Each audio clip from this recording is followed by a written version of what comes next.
It says, therefore, put on as the elect of God, holy and beloved. So the question is, who is he calling holy and beloved here? Look at what it says again. Let me read it again. Put on, therefore, as the elect of God, holy and beloved.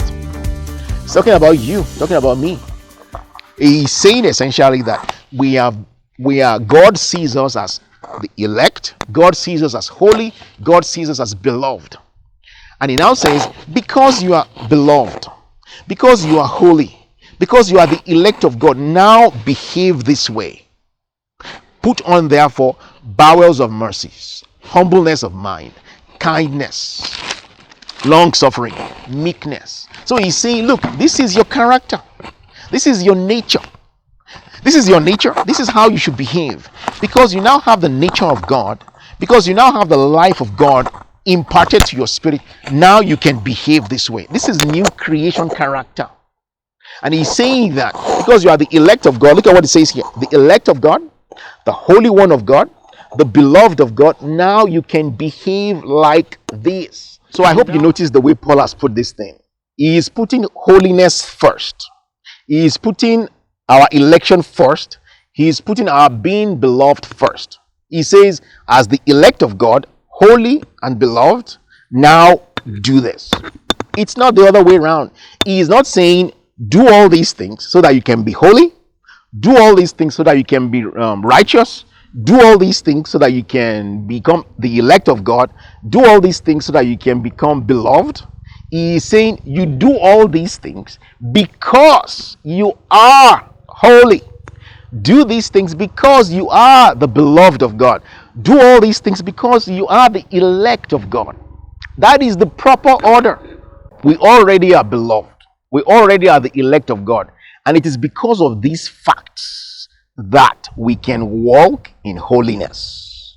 We don't do all those things so that we can be reckoned as holy. We don't do all those things because we want to achieve or attain righteousness. We don't walk in holiness so that we can be accepted of the Father. We don't walk in holiness so that we can become the elect or the beloved of God, or that so that God will love us more. We don't do all those things because of those reasons. We don't walk in holiness so that we can make it to heaven. That will shock some people. We don't walk in holiness to make it to heaven. We walk in holiness because holiness is our nature. There is no reward for it, in a sense, quote unquote. There is no reward for it. We are just behaving. When we walk in holiness, we're just behaving like who we are. We are just being who we are. We are just being true to the life of God, the nature of God on our inside. Full stop. That's all there is to it. We do all those things. We walk in holiness because we are righteous. We walk in holiness because we are already holy. And that's the way Paul has put it here. Let me read it for you, just in case you're not clear about this. Let me read it again. It says here, put on therefore as the elect of God, holy and beloved. Put on what? Put on bowels of mercies, kindness, humbleness of mind, meekness, long suffering, forbearing one another, forgiving one another. If any man has a quarrel against any, even as Christ forgave you, so also do ye. Above all these things, put on love, which is the bond of perfectness. So Paul is saying here, don't put the horse before the cart. Or I don't know, I think I mixed that up.